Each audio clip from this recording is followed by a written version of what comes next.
Hi guys, Chris here with Super Savvy Chuck, and we are on the train from Rome. But I wanted to pop in and to talk about a situation that occurred with us when we were flying out of Tampa.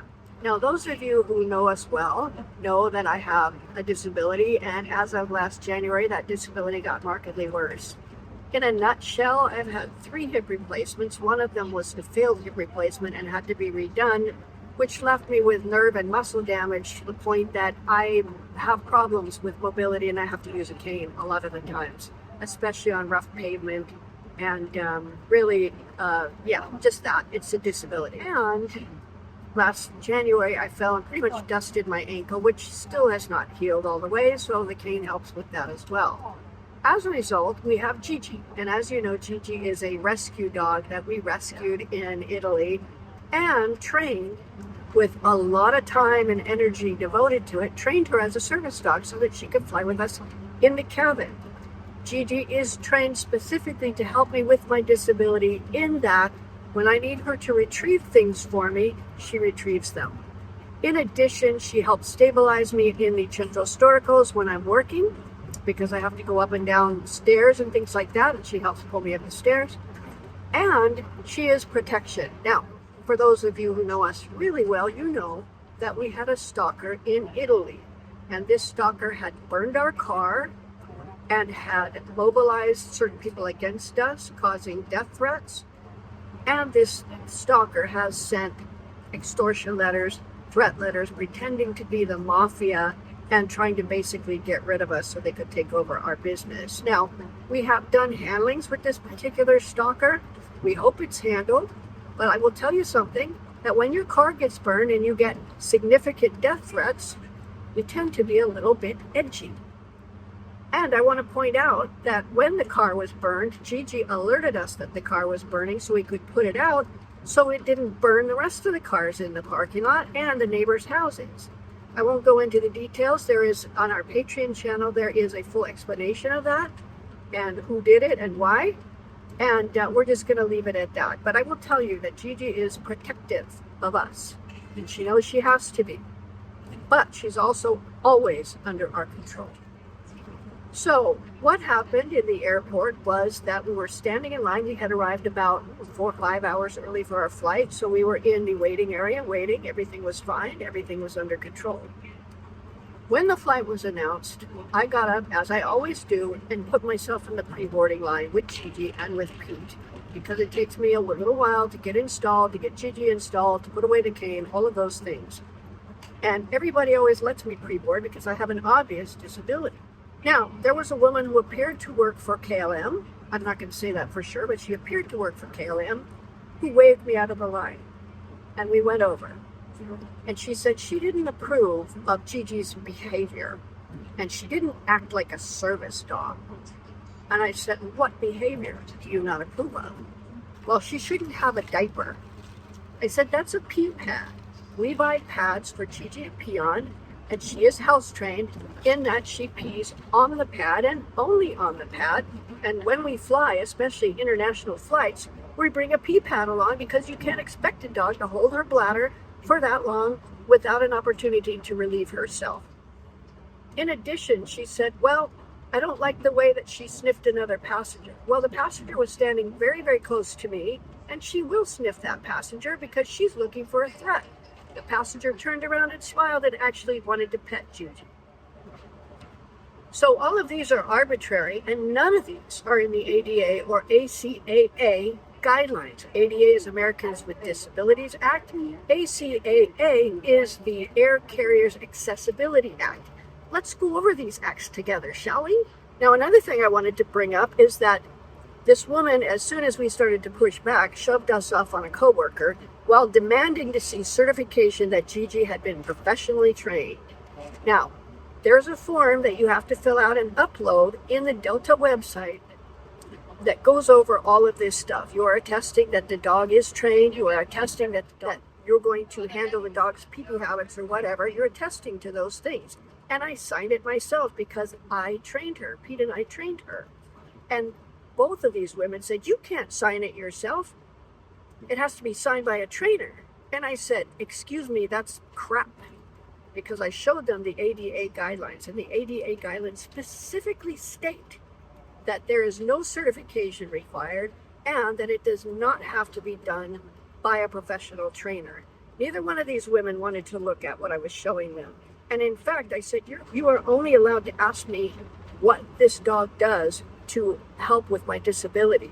I have a video here. I showed them the video. It's a video of Gigi retrieving napkins that have fallen down on the floor.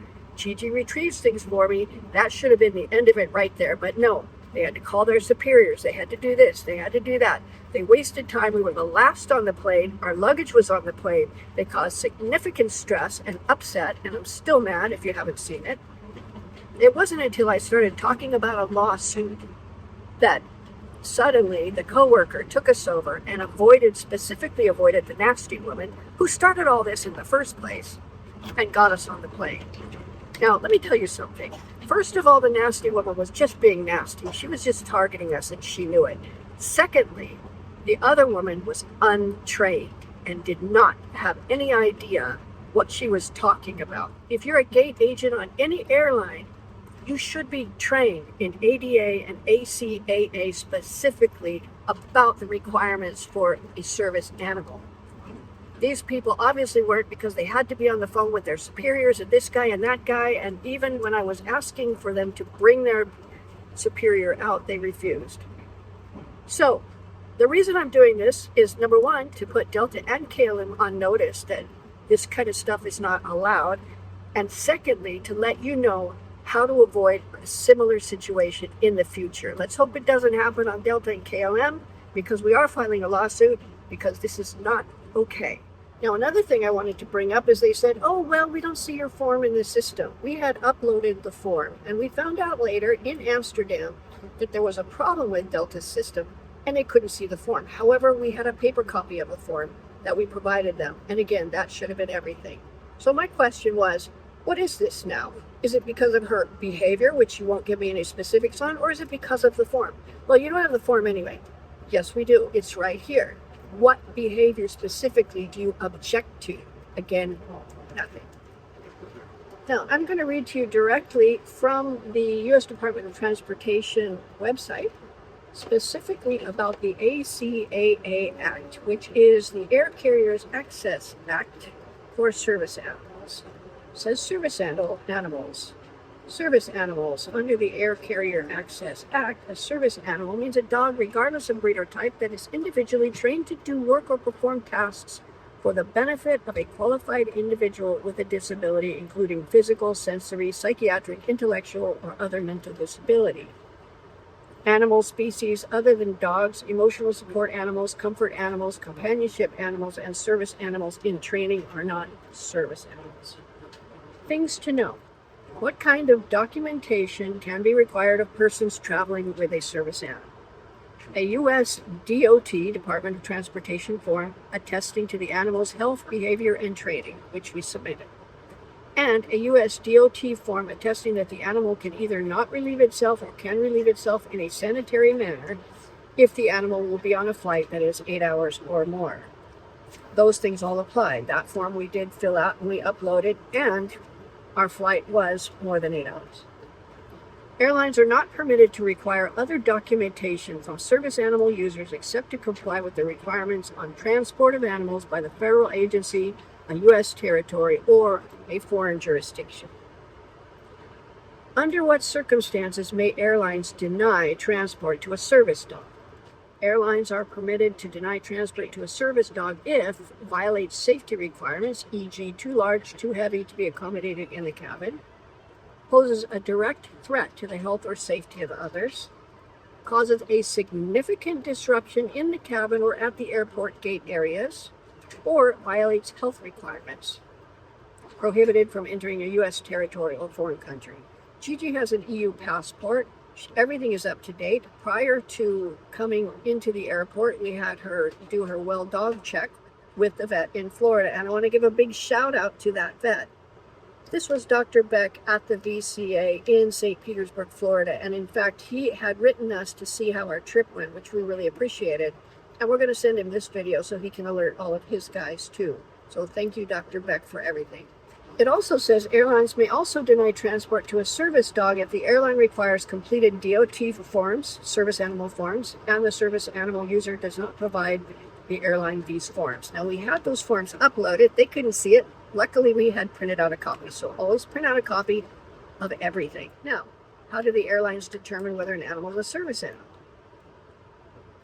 Airlines can determine whether an animal is a service animal or pet by asking the individual with a disability if the animal is required to accompany the passenger because of a disability and what work or task the animal has been trained to perform. I had a video, and if you guys who have followed the channel for a while, you have seen the multiple videos I have of Gigi retrieving things for me. Napkins, shoes, whatever, she retrieves them. Okay, I tried to show them that video. They didn't want to see it. I had to specifically point out the ADA guidelines for them to look at it. And even then, they read them wrong and used that to fortify their argument until I pointed out the word not on the website there. In any case, they were just looking for an excuse, obviously. Another way to determine if an animal is a service animal, looking for physical indicators such as presence of harness or vest. She had her service dog vest on. Looking to see if the animal is harnessed, leashed, or otherwise tethered, and observing the behavior of the animal.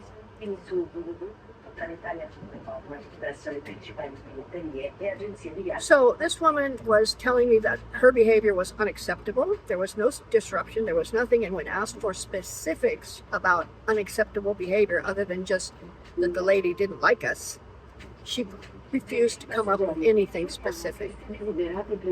Gigi was not barking. She was not lunging. She was not pulling on the leash. She was standing quietly in line.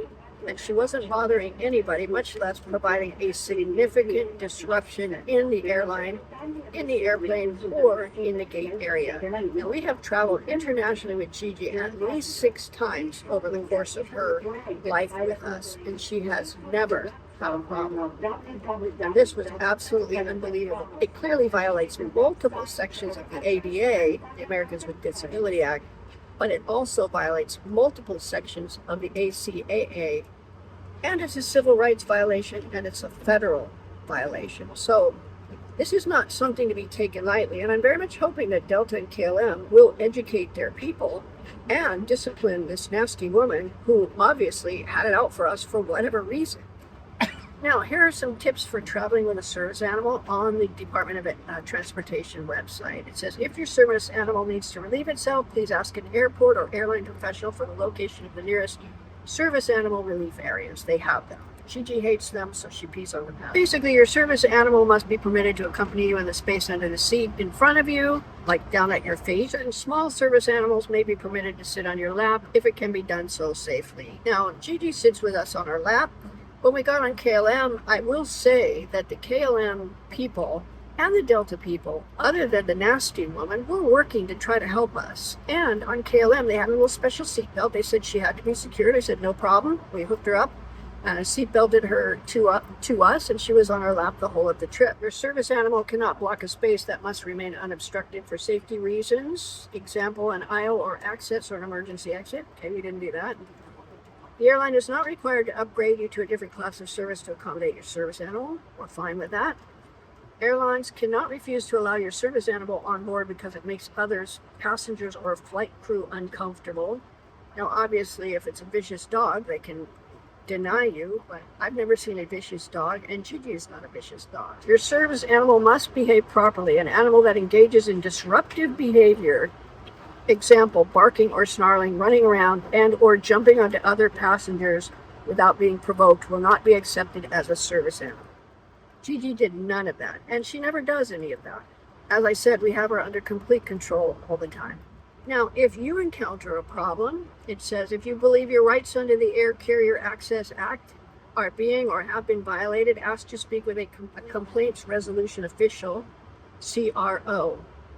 A CRO is the airline's expert on disability accommodation issues. Airlines are required to make one available to you at no cost, in person, at the airport, or by telephone during the times they are operating. Again, they did not offer this one single time, and I think that the coworker who actually was trying to do something to help us, or at least get things clarified, didn't know that she was required to do this. So again, this is a training issue.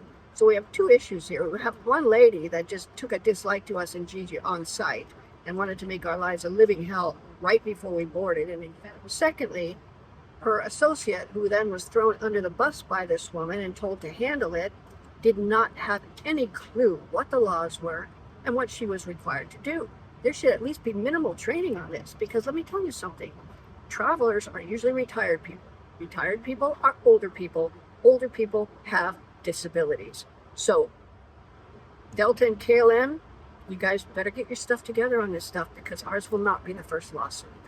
There you go, guys. Hope this helps.